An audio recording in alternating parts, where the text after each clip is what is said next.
नमस्कार दोस्तों। रोमा, टीना, मीनू और ऋतु चारों की शादी एक ही घर में हुई है। चारों बहुएं एक ही साथ एक घर में रहती है। चारों की सास सुशीला जी बहुत ही समझदार और शांत स्वभाव की महिला है। लेकिन अपने चारों बेटों की शादी के बाद सुशीला का सिर्फ एक ही काम रह गया है कि चारों बहुओं का प्यार कैसे बढ़ाया जाए। एक दिन सुशीला के घर उसकी बहन आई। सुशीला की बहन, सुशीला तू तो बहुत खुशकिस्मत है, तेरी चारों बहुएं तो बहुत सुंदर है और तेरा बहुत ख्याल भी रखती है, तुझे तो घर के काम की चिंता ही नहीं रहती होगी। सुशीला परे कहा, दीदी मुझे तो हर समय यही चिंता रहती है कि कहीं इन चारों में लड़ाई ना हो जाए। जब भी मुझे लगता है कि इन चारों में बहस होने वाली है तो मैं बात को संभल लेती हूँ। सुशीला की बहन, ये बात तो सच है सुशीला, दुनिया सोचती है कि बहुएं आ जाने से घर में खुशियाँ आ जाती है, लेकिन ये भी सच है घर में बहुएं आ जाने से सास के लिए जिम्मेदारी भी बढ़ जाती है। हर समय बस यही सोचते रहो कि कहीं लड़ाई ना हो जाए। ये दोनों बात कर ही रही थी, तभी अचानक रोमा और मीनू की लड़ने की आवाज आई। रोमा, मैंने एक बार पोछा लगा दिया है तो मैं दोबारा नहीं लगाऊंगी। मीनू, दोबारा पोछा तो तुम्हें लगाना ही पड़ेगा रोमा, तुमने इतना गंदा पोछा लगाया है, लगी नहीं रहा है कि घर की सफाई हुई है। बहुओं में इस तरह से लड़ाई देखकर सुशीला की बहन घबरा गई और सुशीला को समझाने लगी, तेरी बहुएं काम कम करती है और लड़ती ज्यादा है। सुशीला, तुझे इनकी लड़ाई बंद करने के लिए कोई ना कोई रास्ता तो निकालना ही होगा। ये कहकर सुशीला की बहन वहाँ से चली गई। अब सुशीला दिन रात यही सोचती रहती कि इन बहुओं का आपस में प्यार कैसे बढ़ाया जाए, इसलिए सुशीला ने अपनी सारी बहुओं को इकट्ठा किया और कहा, सुशीला, तुम चारों लोग दिन भर आपस में लड़ती रहती हो, इससे ना तो घर चल सकता है ना तो जिंदगी, इसलिए आज तुम सब ये बता दो कि चाहती क्या हो। रोमा, माँ जी आप हमें अलग अलग घर दे दो।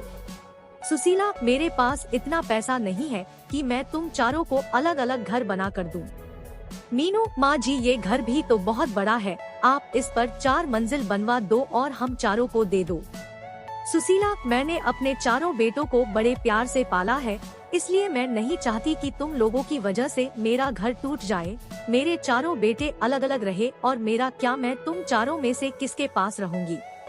सुशीला की ये बातें सुनकर चारों बहुएं चुप हो गई। चारों में से कोई भी सुशीला को अपने साथ नहीं रखनी चाहती थी। सुशीला ने अपनी बहुओं को एक टक देखा और कहा, तुम चारों को मैंने अपने बेटे भी दे दिए और अपना घर भी दे दूं, लेकिन तुम में से कोई भी मुझे अपने साथ नहीं रखना चाहता। ये कहते हुए सुशीला की आंखें भर आई और वह उन चारों बहुओं के काम बांट दिए और उन सबको कहा कि कोई भी आपस में नहीं लड़ेगा, लेकिन उनकी बहुएं कहाँ मानने वाली थी।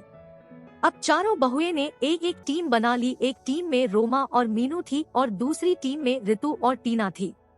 चारों आपस में लड़ती तो नहीं थी, लेकिन एक दूसरे की चुगली करने लगी थी। एक दिन टीना और ऋतु ने अपनी सास से कहा, टीना, माँ जी आपको पता है रोमा 12 बजे से सो रही है, आज तो उसने सिर्फ घर की झाड़ू ही लगाई है और पोछा भी नहीं लगाया। ऋतु, हाँ माँ जी, अपने लड़ने के लिए मना किया है, इसलिए मैं मीनू से कुछ नहीं कहती। वह आज ही बाजार जाकर अपने लिए 3-3 साड़ियाँ लाई है। अपने लिए 3 साड़ियाँ लाई है और आपके लिए एक भी साड़ी नहीं लाई है। ऋतु और टीना तो अपने सास से चुगली करके चली गई। अब मीनू और रोमा की बारी थी। मीनू, माँ जी आपने ऋतु को तो सर पर चढ़ा रखा है, वो हमेशा रोटियां जला देती है और आपके बेटे भी बोल रहे थे कि ऋतु की हाथ की रोटियां अच्छी नहीं लगती। रोमा और माँ जी, कल टीना ने सबके कपड़े धोए पर मेरे नहीं धोए। मैं खाना बनती हूँ तो सबके लिए बनती हूँ ना, मैं किसी दिन उसके लिए खाना ना बनाऊँ तो उसे कैसा लगेगा। सुशीला सारी बहुओं की बातें सुनती और सर पकड़कर बैठ जाती। इसी तरह दिन बीत रहे थे। जब बहुओं को लगा कि हमारी सास तो हमें घर बनाकर नहीं देगी, तो चारों बहुओं ने अपने अपने पतियों को भड़काना शुरू कर दिया। जैसे ही उनके पति काम से आते वैसे ही चारों बहुओं चुगली करने में लग जाती। एक दिन जब उनके पति घर आए तो रोमा बोली, रोमा सुनो जी, मैं इस घर में नहीं रह सकती, मैं सारा दिन घर का काम करती हूँ और फिर भी आपकी माँ और आपकी भाभीियों की ताना सुनती हूँ। रोमा का पति, मैं भी रोज रोज के लड़ाइयों से दुखी हो चुका हूँ, आज तो फैसला हो ही जाए। उधर मीनू भी अपने पति से कहती है, मीनू सुनिए जी, हम कब तक आपके घर वालों के साथ पिसते रहेंगे? बच्चे बड़े हो रहे हैं, उनके भी भविष्य के बारे में सोचना है। आप तो सारे घर का खर्चा चलाते हो और मैं घर के काम में लगी रहती हूँ। माँ जी से बोलिए ना, इस घर को तोड़वा कर फ्लैट बनवा दे, हम आराम से रहेंगे। मीनू का पति, तुम ठीक कह रही हो, आज माँ से इस बारे में बात कर ही लेता हूँ, आखिर हमारी भी तो पर्सनल लाइफ है। सुशीला के बेटे उससे बात करने के लिए आए और पीछे पीछे बहुएं भी आ गई। बेटा, माँ कहाँ हो आप? बाहर आओ तो। सुशीला कमरे से बाहर आती है। बेटा, माँ आप घर को तोड़वा कर फ्लैट बनवा दो ना, सब साथ में नहीं रह सकते। दूसरा बेटा, हाँ माँ, हम सबको एक एक रूम मिला हुआ है, हमारे बच्चे बड़े हो रहे हैं, उनको भी अपना रूम अलग से चाहिए ना, और जो आपकी बहुओं में 24 घंटे लड़ाई होती रहती है वो भी नहीं होगी। अलग अलग रहने से आपको भी शांति मिलेगी और हमें भी। माँ, अच्छा तुम्हारी पत्नियाँ ये घर तुड़वाने के लिए मुझे नहीं मना पाई तो मेरे बेटों को ही भड़का दिया। मैं इस घर को तुड़वाने नहीं चाहती, इस घर में तुम्हारे पिता की यादें हैं, तुम्हारा बचपन बिता है, और तुम चारों अपने पत्नियों को समझाने के बजाय मुझसे ये घर तोड़वाने के लिए बोल रहे हो।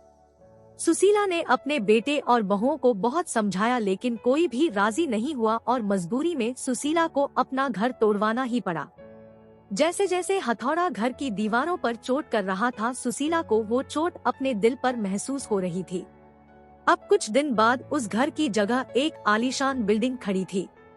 सुशीला ने अपने चारों बेटे और बहुओं को बुलाया और कहा, सुशीला, तुम चारों के फ्लैट बनकर तैयार हो गए हैं, अब तुम सब आराम से रह सकते हो। तुम अपने अपने परिवार के साथ खुश रहोगे, लेकिन मेरा परिवार तो तुम सब हो, तुम्हें अलग अलग जाता देख मुझे कितना दुख हो रहा है, कैसे बताऊं। बेटा, माँ आप कहाँ रहेंगी? मतलब हम में से किसके साथ रहेंगी? सुशीला, तुम फिक्र मत करो बेटा, तुम्हारी बूढ़ी माँ किसी पर भी बोझ नहीं बनेगी। पेंशन तो आती है मेरे पास, उससे मेरा गुजारा हो जाएगा। तुम चारों एक एक फ्लैट में रह लोगे तो ये नीचे का हिस्सा बचेगा, मैं वही रह लूंगी। चारों बेटे अपनी अपनी पत्नी और बच्चों को लेकर चली गई और आराम से रहने लगे। सुशीला पूरे दिन यही रहती और यही सोचती, मेरी बहुओं में मुझसे मेरे चारों बेटों को छीन लिया, चारों में से कोई भी मेरे पास नहीं आता, लेकिन सभी दिन एक जैसे नहीं रहते। कल मेरी जगह मेरी बहुएं भी होंगी, तब देखती हूँ। पार्ट 1 पार्ट 2 जानने के लिए चैनल को सब्सक्राइब करें। Read also. नशेड़ी भूत की कहानी। एक राजा की कहानी।